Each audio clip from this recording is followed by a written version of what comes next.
নমস্কার, ভট্টসহ study class চ্যানেলে তোমাদের প্রত্যেককে স্বাগত। তোমাদের জন্য দারুণ সুখবর, আইসিডিএস কর্মী ও সহায়িকা নিয়োগ 2026, যেখানে তোমাদের টোটাল শূন্যপদ হচ্ছে 10,500 শূন্যপদে নিয়োগ করা হচ্ছে। এই ভিডিওর মাধ্যমে সম্পূর্ণ তোমাদের আবেদনের তারিখ থেকে শুরু করে ফর্ম ফিল আপ, নিয়োগ পদ্ধতি এবং সিলেবাস প্রত্যেকটি তথ্য তোমরা পেয়ে যাবে, অর্থাৎ A to Z তথ্য তোমরা পেয়ে যাবে আজকের এই ভিডিওর মাধ্যমে। ভিডিওটা প্রত্যেকের জন্য খুব ইম্পর্টেন্ট হতে চলেছে। তোমরা প্রত্যেকে তোমার জেলার নাম অবশ্যই তোমরা জানাবে। এখানে যে নিয়োগ সম্পূর্ণ জেলা ভিত্তিক নিয়োগ করা হচ্ছে।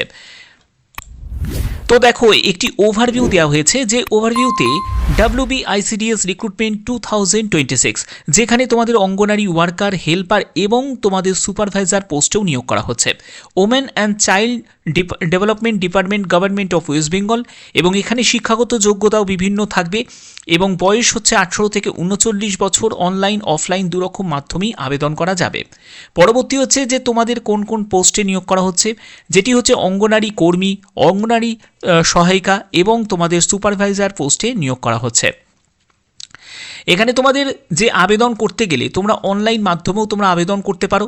যারা তোমরা এখানে সুপারভাইজার পোস্টে আবেদন করবে তাদের জন্য WBPSCর অফিসিয়াল সাইট থেকে আবেদন করতে হবে। এছাড়া ICDS এর নিজস্ব অফিসিয়াল ওয়েবসাইট থেকেও তোমরা আবেদন করতে পারবে। এখানে তোমাদের নির্বাচনী প্রক্রিয়া হিসাবে তোমাদের লিখিত পরীক্ষা হবে, তারপরে ইন্টারভিউ হবে, তারপরে তোমাদের ডকুমেন্ট ভেরিফিকেশন হবে। আবেদন মূল্যের ক্ষেত্রে জেনারেল যারা প্রার্থী তাদের 100, SC ST PWD যারা ক্যান্ডিডেট তাদের ক্ষেত্রে কোনো আবেদন মূল্য লাগে না। অফিসিয়াল ওয়েবসাইট হচ্ছে দুটো অফিসিয়াল ওয়েবসাইটই রয়েছে এবং দুটো অফিসিয়াল ওয়েবসাইটের মধ্যেই তোমরা আবেদন করতে পারো সেখানে ভিজিট করে।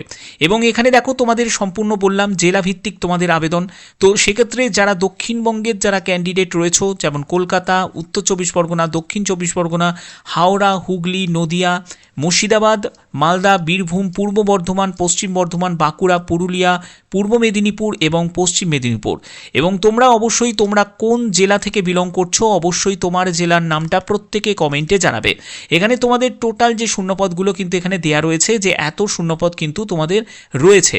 ওকে, এবং তোমাদের উত্তরবঙ্গ থেকে যারা বিলং করছো, তোমাদের উত্তরবঙ্গের যেমন দার্জিলিং আছে, জলপাইগুড়ি আছে, আলিপুরদুয়ার আছে, কোচবিহার আছে, উত্তর দিনাজপুর, দক্ষিণ দিনাজপুর এবং কালিম্পংও রয়েছে। টোটাল 10,500, ঠিক আছে, 10,500 শূন্যপদে তোমাদের নিয়োগ করা হবে। এবং এখানে তোমাদের শিক্ষাগত যোগ্যতা কি প্রয়োজন দেখো। তুমি যদি অঙ্গনারী সহায়িকাতে আবেদন করো সেখানে তোমাদের অষ্টম বা দ্বাদশ শ্রেণী পাস যোগ্যতা প্রয়োজন এবং স্থানীয় বাসিন্দা হওয়া আবশ্যক। অর্থাৎ যে রাজ্য থেকে তুমি বিলং করছো, যে জেলা থেকে তুমি বিলং করছো সেই জেলার মধ্যেই তোমাদের পোস্টিং থাকবে এবং অবশ্যই তুমি সেই জেলার মধ্যে থেকেই তুমি আবেদন করতে পারো। তার জন্যই বললাম তোমরা প্রত্যেকে তোমার জেলার নামটা কমেন্টে জানাবে। অঙ্গনারী কর্মীর জন্য মানে ওয়ার্কারের জন্য তোমাদের এখানে ন্যূনতম যোগ্যতা যেটি প্রয়োজন সেটা হলো দশম দ্বাদশ শ্রেণীর যাদের যোগ্যতা আছে তারা কিন্তু আবেদন করতে পারো। এবং এখানে তোমাদের অঙ্গনারী কেন্দ্র এলাকায়, অর্থাৎ তোমাদের এলাকায় যেসব অঙ্গনারী কেন্দ্র রয়েছে সেখানেই কিন্তু তোমাদের পোস্টিং হবে। ICDS সুপারভাইজারের জন্য ন্যূনতম শিক্ষাগত যোগ্যতা যেটি প্রয়োজন সেটা হলো গ্র্যাজুয়েশন। অর্থাৎ তুমি আর্টস থেকে হোক, সায়েন্স থেকে হোক বা কমার্স থেকে হোক, গ্র্যাজুয়েট হলেই তোমরা ICDS সুপারভাইজারের জন্য আবেদন করতে পারবে। কিছু ক্ষেত্রে কিন্তু অভিজ্ঞতার প্রয়োজন থাকে, তবে এটা কিন্তু ম্যান্ডেটরি নয়। এর পরবর্তী হচ্ছে এজ লিমিট। দেখো, তোমার ন্যূনতম বয়স হচ্ছে 18 বছর হতেই হবে, ঠিক আছে। এবং তোমাদের এই যে এজ, এটা কাউন্ট হবে 1/1/2026 হিসাবে। ওকে, এবং 39 বছর হচ্ছে তোমাদের সর্বোচ্চ বয়স। SC ST OBC প্রত্যেকের জন্য কিন্তু এজ রিল্যাক্সেশন থাকবে। অর্থাৎ যারা SC ST ক্যান্ডিডেট আছো তারা বয়সে 5 বছর ছাড় পাবে, যারা OBC ক্যান্ডিডেট আছো তারা বয়সে 3 বছর এখানে রিল্যাক্সেশন পেয়ে যাবে। এছাড়া যারা ফিজিক্যাল হ্যান্ডিক্যাপ তোমরা রয়েছো, তোমরা যদি ফিজিক্যাল হ্যান্ডিক্যাপ্ট হয়ে থাকো এবং ফিজিক্যাল হ্যান্ডিক্যাপ যদি জেনারেল হয়ে থাকো তাহলে তোমাদের 10 বছর এবং তুমি যদি একজন SC ST হয়ে থাকো তাহলে 15 বছর রিল্যাক্সেশন এবং তুমি যদি একজন OBC ক্যান্ডিডেট হয়ে থাকো তুমি 13 বছর এজ রিল্যাক্সেশন পেয়ে যাবে। ওকে, এবং এখানে তোমাদের লেভেলগুলো কিন্তু এখানে দেওয়া আছে, তোমরা দেখতেই পাচ্ছ। এই হচ্ছে তোমাদের স্ট্রাকচারগুলো। ওকে, এর পরবর্তী হচ্ছে সিলেকশন প্রসেস। আমি সিলেকশনের প্রসেসের ব্যাপারটা ভালো করে বুঝিয়ে দিচ্ছি, বুঝে নাও। দেখো, এখানে নির্বাচনী প্রক্রিয়া হিসাবে তোমাদের প্রথমে যেটি হবে সেটি হচ্ছে লিখিত পরীক্ষা, তারপরে তোমাদের ভাইভা হবে, তারপরে তোমাদের ডকুমেন্ট ভেরিফিকেশন হবে। এই লিখিত পরীক্ষায় তো থাকবে তোমাদের জিকে থাকবে, অর্থাৎ সাধারণ জ্ঞান থাকবে, বাংলায় রচনা থাকবে, তারপরে তোমাদের একটি ইংরাজিতে থাকবে, অঙ্ক থাকবে এবং পুষ্টি বিষয়ক কিছু প্রশ্ন তোমাদের থাকবে, অর্থাৎ নিউট্রিশনের ওপরও তোমাদের প্রশ্ন থাকবে। অঙ্ক, ইংরেজি এবং তোমাদের বাংলা রচনা এবং সাধারণ জ্ঞান, এই সবগুলো কিন্তু তোমাদের অবশ্যই বেশি করে জোর দিতে হবে। প্রয়োজনীয় নথি হিসাবে তোমাদের মাধ্যমিক, উচ্চ মাধ্যমিক, গ্র্যাজুয়েশন যা যা সার্টিফিকেট রয়েছে, ইভেন তোমাদের মার্কশিট থাকলে সেই মার্কশিটটাও কিন্তু তোমাদের প্রয়োজন আছে। এরপরে হচ্ছে জন্ম তারিখ প্রমাণপত্র অথবা তোমাদের 10th অ্যাডমিট কার্ড, ঠিক আছে, যে কোনো একটি হলেই হয়ে যাবে। তোমাদের কাস্ট সার্টিফিকেট অর্থাৎ SC ST OBC থেকে যদি বিলং করো তার জন্য প্রয়োজনীয় সার্টিফিকেট অবশ্যই তোমাদের লাগবে। এছাড়া তুমি যদি EWS কোটাতে যদি অ্যাপ্লাই করো তাহলে EWS এর জন্যও তোমাদের স্টেট সার্টিফিকেট অবশ্যই এখানেও প্রয়োজন আছে। এছাড়া তুমি যদি একজন ফিজিক্যাল হ্যান্ডিক্যাপ্ট হয়ে থাকো তার জন্য প্রযোজ্য যে ডকুমেন্টস সেটাও তোমাদের লাগবে। আইডি প্রুফ, আধার কার্ড, ভোটার কার্ড, এই আইডির মধ্যে যে কোনো একটি হলেই কিন্তু হয়ে যাবে। ওকে, এবার হচ্ছে কোন বই কেন ভালো হবে, কোন বই কেন ভালো হবে। তো এবার হচ্ছে যে তোমরা কোন বই ফলো করবে এবং কিভাবে তোমরা প্রিপারেশন নেবে।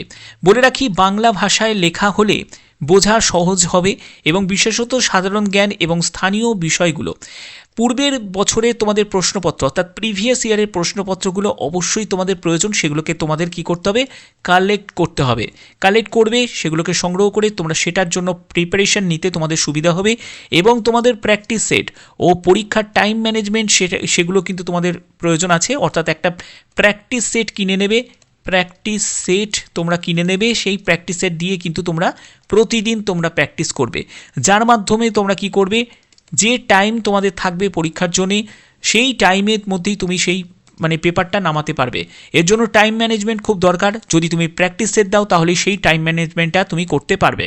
এর পরবর্তী হচ্ছে যে বিষয় ভিত্তিক যে গাইডগুলো, সেগুলো হচ্ছে গণিতের জন্য, তারপরে হচ্ছে রিজনিংয়ের জন্য থাকবে, বাংলা ইংরেজি ভাষার জন্য।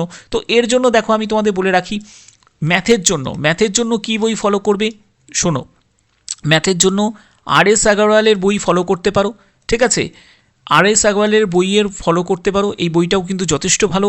এছাড়া তোমাদের রিজনিংয়ের জন্য কিন্তু খুব একটা বেশি জটিল কোনো রিজনিংয়ের ইয়ের জন্য দরকার নেই, তবে RS আগরওয়ালের বই তুমি রিজনিংয়েও নিতে পারো এবং তোমাদের যে ম্যাথামেটিক্সের জন্য RS আগরওয়ালের বই কিন্তু নিতে পারো, এই বই কিন্তু যথেষ্ট ভালো।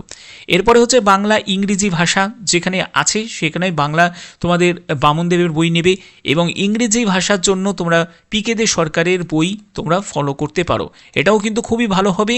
তোমাদের WBCS এর জন্যও কিন্তু তোমাদের প্রিলিমসের জন্য লেগে যাবে PK দে সরকারের এই বই, ঠিক আছে। তো এই হচ্ছে তোমাদের সম্পূর্ণ ব্যাপার। এবার হাউ টু অ্যাপ্লাই, কীভাবে আবেদন করতে হবে। আবেদন করার জন্য অফিসিয়াল ওয়েবসাইটে ভিজিট করে তোমাদের অনলাইন মাধ্যমেও তোমরা আবেদন করতে পারো। এছাড়া ব্লক বা জেলা অফিস থেকেও ফর্ম সংগ্রহ করতে পারবে। এখানে তোমাদের প্রয়োজনীয় ডকুমেন্টসগুলো কিন্তু যুক্ত করতে হবে এবং প্রয়োজনীয় তোমাদের যা যা ডেটাগুলোকে তোমাদের এন্টার করে তারপরে তোমাদের আবেদন করতে হবে। কি কি ডকুমেন্টস তোমাদের লাগছে সেগুলো বুঝে নাও। এখানে তোমাদের শিক্ষাগত যোগ্যতার সম্পূর্ণ সার্টিফিকেট তোমাদের লাগবে, বয়সের প্রমাণপত্র অর্থাৎ ডেট অফ বার্থের সার্টিফিকেট অথবা তোমাদের 10th অ্যাডমিট কার্ড, এটাও কিন্তু তোমাদের প্রয়োজন থাকবে। আবাসিক সার্টিফিকেট অর্থাৎ রেসিডেন্সিয়াল সার্টিফিকেট যদি থাকে সেই রেসিডেন্সিয়াল সার্টিফিকেটটাও তোমাদের লাগবে। সেটা তোমরা কোথা থেকে পাবে, কাউন্সিলরের কাছ থেকে পেয়ে যাবে, চেয়ারম্যানের কাছ থেকে পেয়ে যাবে, এছাড়া SDO অফিস থেকেও তোমরা পেয়ে যাবে, ঠিক আছে, সেখান থেকেও তোমরা এটা কালেক্ট করতে পারো যে তোমাদের এখানে রেসিডেন্সিয়াল সার্টিফিকেট। ওকে, এরপরে হচ্ছে তোমাদের জাতিগত শংসাপত্র অর্থাৎ তোমাদের কাস্ট সার্টিফিকেট কিন্তু প্রয়োজন আছে। যারা তোমরা SC ST তারপরে OBC থেকে বিলং করছো, EWS ক্যাটাগরি থেকে যারা নিউলি বিলং করছো, ঠিক আছে, তাদের কিন্তু প্রত্যেকের কিন্তু সার্টিফিকেট লাগবে। এছাড়া যারা ফিজিক্যাল হ্যান্ডিক্যাপ তোমাদেরও কিন্তু সার্টিফিকেট রেডি রাখতে হবে। এছাড়া তোমাদের দেখো আধার কার্ডও কিন্তু তোমাদের প্রয়োজন। এই সব ডকুমেন্টসগুলো কখন তোমাদের লাগবে, ডকুমেন্ট ভেরিফিকেশনের সময়। শুধু অনলাইন আবেদন যখন করবে, ঠিক আছে, তার কিন্তু স্ক্যান কপি তোমাদের আপলোড করতে হবে এবং সেগুলোই কিন্তু তোমাদের অরিজিনালগুলো চেক করা হবে ডকুমেন্ট ভেরিফিকেশনের সময়, ঠিক আছে। তো এই ছিল তোমাদের সম্পূর্ণ ব্যাপার। এবার হচ্ছে যে তোমাদের কবে থেকে আবেদন শুরু হবে। দেখো আবেদনে শুরু হওয়ার প্রসেস কিন্তু চলছে, অর্থাৎ খুব শীঘ্রই কিন্তু তোমাদের আবেদন শুরু হয়ে যাবে, অর্থাৎ এই মাসেই কিন্তু তোমাদের আবেদনের শুরু হয়ে যাবে এবং যখনই কোনো আপডেট আসবে অবশ্যই সেই আপডেট তোমাদের কাছে এই চ্যানেলের মাধ্যমে প্রোভাইড করে দেবো।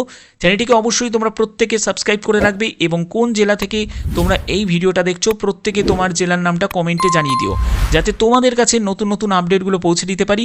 এখনের মতো এটুকুই, ধন্যবাদ।